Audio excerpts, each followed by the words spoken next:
Go find an old post office, one built before 1940, preferably before 1920. Walk through the main entrance and pay attention to the hallway. Then ask yourself why it is that wide. There are no crowds. There never were crowds that size. The hallway was built for something that is not there anymore, and nobody in the building can tell you what it was. Before we dive in, comment where in the world you are watching from, and don't forget to click subscribe. Stand in the main corridor of any federal post office built between 1880 and 1935, and you will notice something that does not add up. The hallways are wide. Not wide in the way that modern accessible design requires, wide in the way that an industrial facility requires. In many of these buildings, the main interior corridors run 12 to 14 feet across. The doorways that connect the public lobby to the back of house sorting areas are 8 to 10 feet tall and 8 feet wide. The staircases descend to basement levels with ceilings that clear 9 feet and floor space that extends far beyond what any mail sorting operation of that era would have needed. The official explanation, when there is one, is that these buildings were designed to project civic grandeur. Federal architecture of the Beaux-Arts period was supposed to communicate the power and dignity of the American state. Wide hallways and high ceilings were aesthetic choices, symbol over function. That explanation works until you start measuring, because the proportions in old post offices are not the proportions of ceremonial space.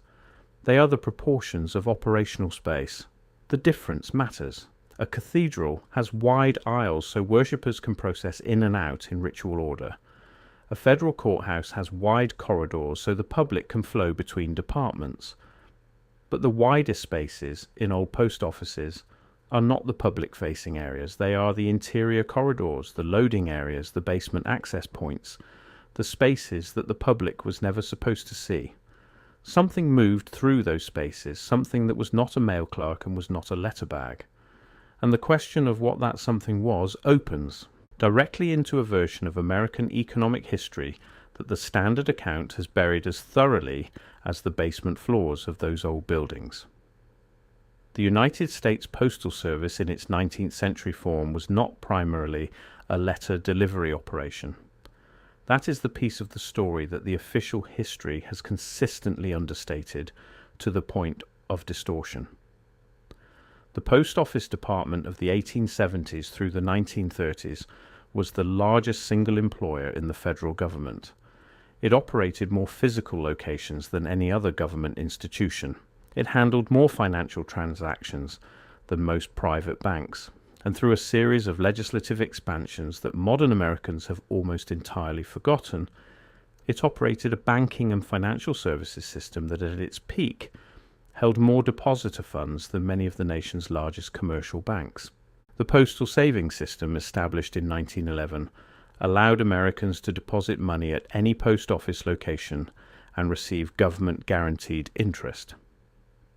At its peak in 1947, the postal savings system held approximately $3.4 billion in deposits from roughly 4 million account holders. That is not a footnote. That is a major financial institution operating out of buildings that were designed in significant part to serve that financial function. But the postal savings system, significant as it was, is not the whole story. Before 1911, before the formal savings system existed, the post office was already moving money. It was moving it in ways that required physical infrastructure that the letter sorting explanation does not account for. And the buildings that housed that infrastructure were built to specifications that reflected what was actually moving through them. In 1864, Congress authorized the post office to issue money orders.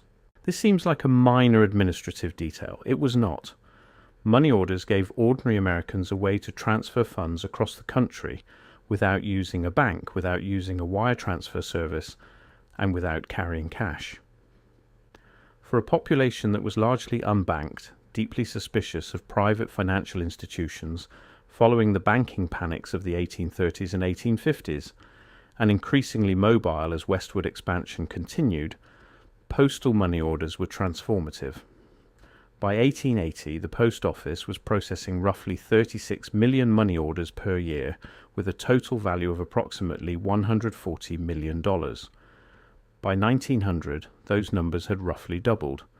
By 1920, the post office was handling transactions that rivaled the volume of mid-sized commercial banks in major cities.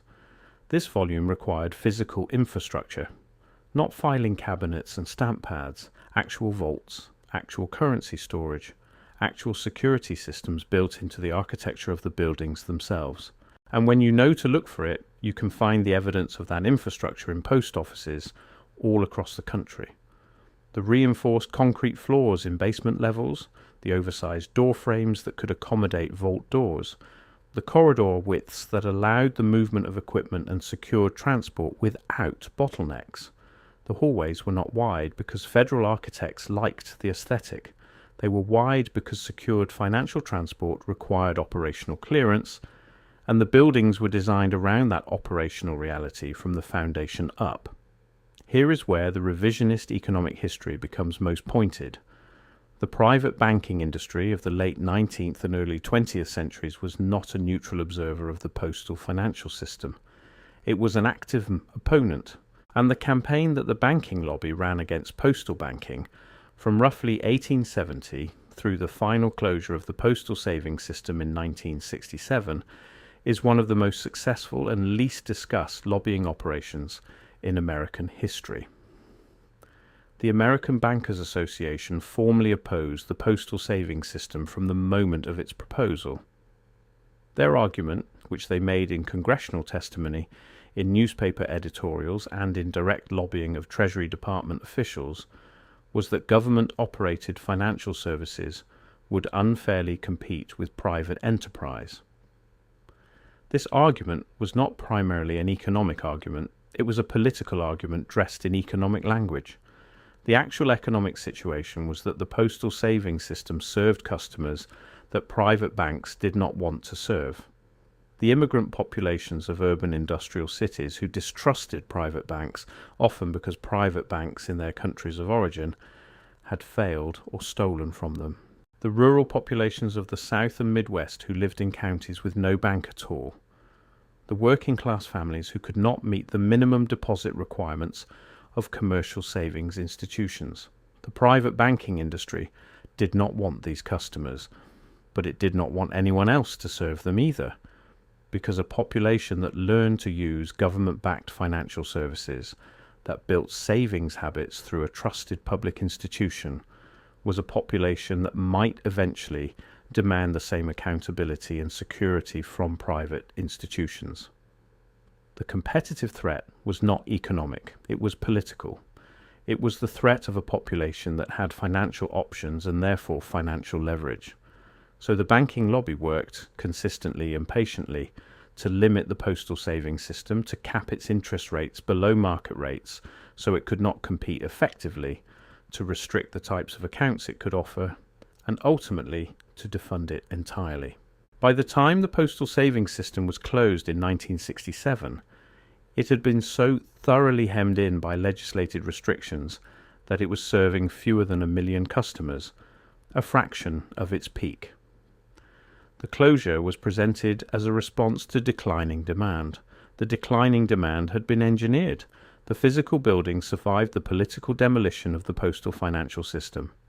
And they survive still, which is why you can walk into an old post office today and see corridors that make no sense if you believe the building was only ever used for sorting letters. In cities across the country, the federal post offices, built between 1880 and 1935, follow a remarkably consistent architectural template. The public lobby is generous but not extravagant. The service windows are efficiently arranged, but behind those service windows, in the operational areas that the public never entered, the scale changes dramatically. The back corridors, the basement levels, the loading docks that are oversized relative to the volume of mail parcels the building would have processed. The stairwells that descend to sub-basement levels not mentioned in any of the public architectural documentation. This consistency is not accidental. These buildings were designed by the Office of the Supervising Architect, of the Treasury Department, a federal agency that applied standardized design specifications across thousands of buildings nationwide. The specifications that produced the oversized corridors were not aesthetic preferences of individual architects. They were operational requirements handed down from the Central Design Authority, which means that whatever those corridors were designed to accommodate was a national operational requirement, not a local one. The most straightforward interpretation is the financial transport interpretation. Secured movement of currency, coin, money order funds, and eventually postal savings deposits required physical infrastructure. That infrastructure was built into the standard federal post office design because it was needed in every location that participated in the postal financial network. But there is a second layer to this story that the financial transport explanation alone does not fully account for.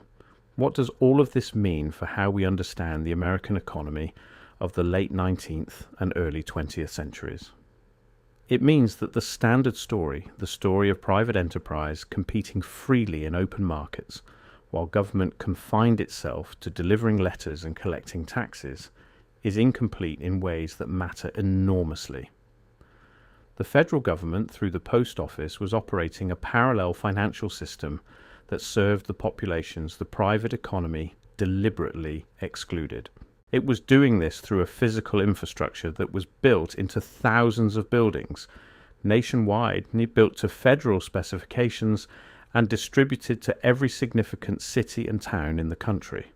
Those buildings are still standing, still in use, still holding their oversized corridors and their basement levels that go deeper than the public documentation suggests. The architecture is the evidence, and architecture is very difficult to make disappear. The banking lobby that dismantled the postal savings system did not do so because it was economically inefficient.